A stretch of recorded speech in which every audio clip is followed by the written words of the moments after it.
The single most salient feature of a destructive cult is that the leader becomes an object of worship. Their leader, David Koresh, a self-proclaimed son of God. He was incredibly charismatic. I waited patiently on the Lord. He was spellbinding. He was a god in the human flesh. They would do anything for this man. Jim had the deepest, darkest eyes, and if you would watch him and listen to him, he could convince you of a lot of things. He had a strange power. He felt power. He saw how the people worshiped him, and he just simply believed that he was, quote, God, unquote.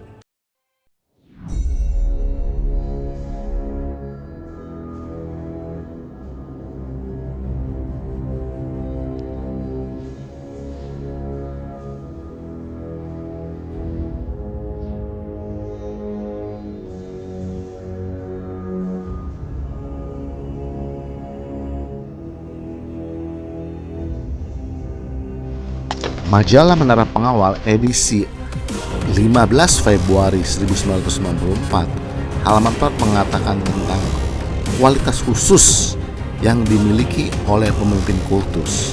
Kata majalah tersebut, biasanya merupakan kelompok-kelompok kecil dengan pandangan yang ekstrim yang anggota-anggotanya mendapat identitas dan tujuan mereka dari satu individu yang karismatik.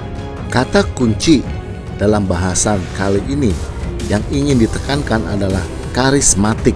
Lebih lanjut, majalah itu mengatakan istilah kultus itu sendiri samar-samar, namun biasanya itu menunjukkan kepada sebuah kredo religius yang baru yang dibangun di sekitar seorang pemimpin yang karismatik yang seringkali menyatakan dirinya sebagai personifikasi dari Allah. Sekali lagi, kata karismatik disebutkan.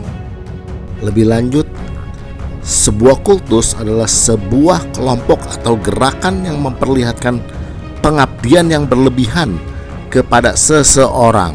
Sekarang marilah kita bandingkan dengan buku Steve Hassans, seorang pakar kultus, mengatakan pemimpin kultus yang berkarismatik sering membuat klaim-klaim bersifat ilahi yang ekstrim atau kuasa dunia lain untuk mempengaruhi anggota mereka.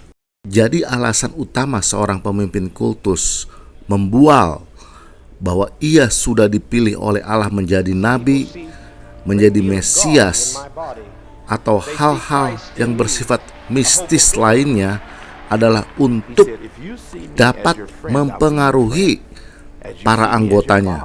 Kualitas khusus yang dimiliki oleh para pemimpin kultus adalah mereka orang-orang yang berkarismatik.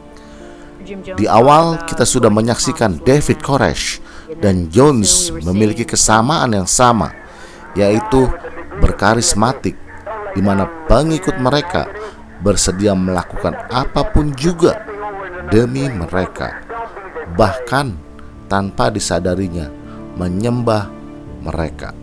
Banyak pemimpin agama di dunia ini merupakan pemimpin yang berkarismatik. Mereka terlahir dengan talenta khusus dan karisma yang luar biasa yang tidak dimiliki oleh orang lain.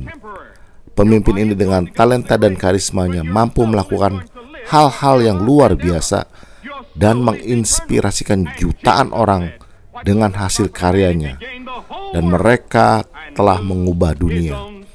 Misalnya pendeta Billy Graham dari Amerika, ataupun pendeta Dr. Stephen Tong dari Indonesia.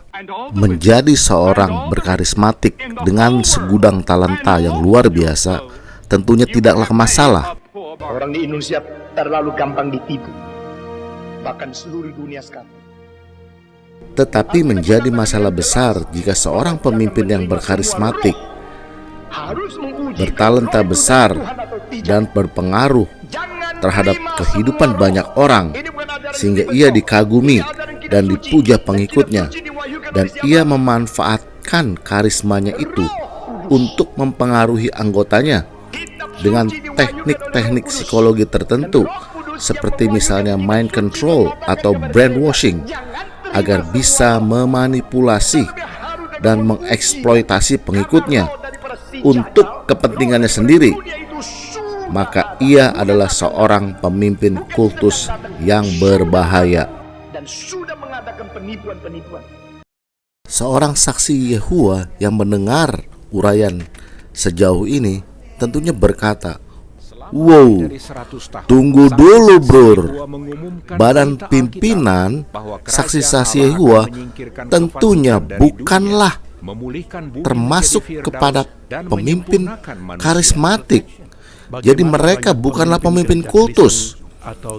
Mayoritas dan sebagian besar daripada saksi-saksi Yehova itu yang ada di Indonesia tidak mengenal mereka secara pribadi.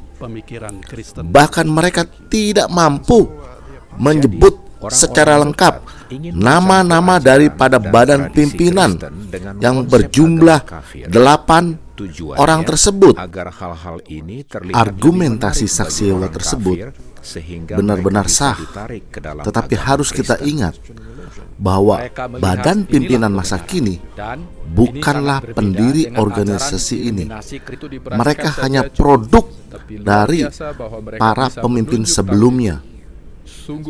Organisasi lembaga menara pengawal sudah ada lebih dari 100 tahun yang lalu. Tentunya sudah beberapa kali berganti kepemimpinan. Jika kita ingin melihat apa yang sebenarnya terjadi, maka kita harus kembali ke awalnya, yaitu pada masa Charles Taze Russell dan Rutherford. Mereka adalah pemimpin-pemimpin kultus pada awalnya. Publikasi terbitan lembaga menara pengawal memang tidak pernah membicarakan Russell maupun Rutherford sebagai penerus daripada Russell sebagai pemimpin yang berkarismatik. Tetapi dari beberapa publikasi dan pernyataan badan pimpinan saksi Yehova, kita dapat menyimpulkan bahwa mereka adalah pribadi-pribadi yang berkarismatik saat mereka memimpin organisasi ini. Tidak mungkin organisasi ini bisa sebesar seperti hari ini jika tidak dipimpin oleh orang-orang yang berkarismatik pada awalnya. Jika kita bicara doktrin saksi Yehova, maka kita harus bicara dan mengetahui tentang konsep yang membelenggu pikiran dan hati daripada setiap saksi Yehova, yaitu konsep hamba yang setia dan bijaksana.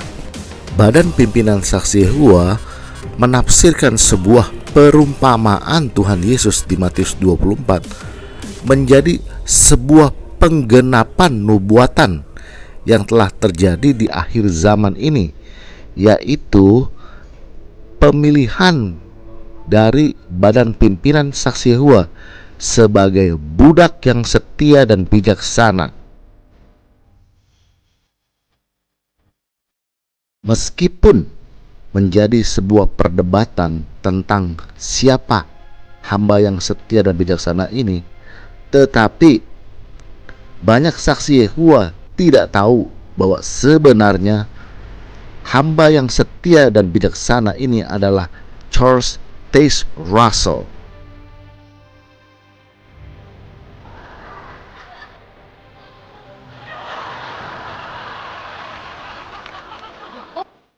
Karena Russell merupakan hamba yang setia dan bijaksana, maka ia dipuja dan disembah oleh para pengikutnya. Tentunya tidak banyak saksi Yehova yang saat ini tahu mengenai hal ini, tetapi mereka waktu itu benar-benar menyembah Russell. Perhatikan pengakuan salah satu dari badan pimpinan saksi Yehova. Saya pikir ini ujian yang besar bagi saudara-saudara karena mereka sebenarnya menyembah saudara Russell ketimbang Allah. Meskipun tidak ada publikasi menara pengawal yang mengatakan bahwa Russell seorang yang berkarismatik, tetapi dari fakta-fakta yang telah saya sajikan membuktikan tidak mungkin seseorang disembah, dipuja sebegitu hebat jika ia bukanlah seorang yang berkarismatik. Russell telah meletakkan konsep penyembahan kepada hamba yang setia dan bijaksana, dan Rutherford hanya tinggal melanjutkan saja di atasnya.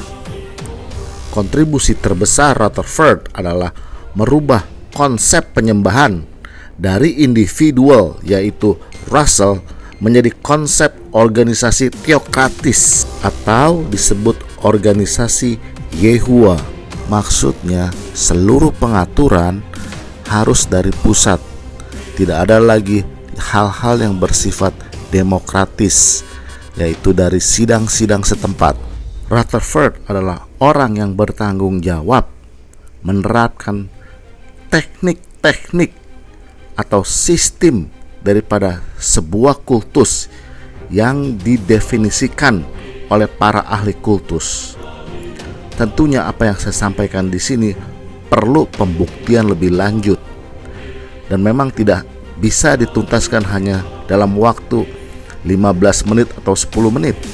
Silakan Anda subscribe dan like jika Anda menyukai video ini.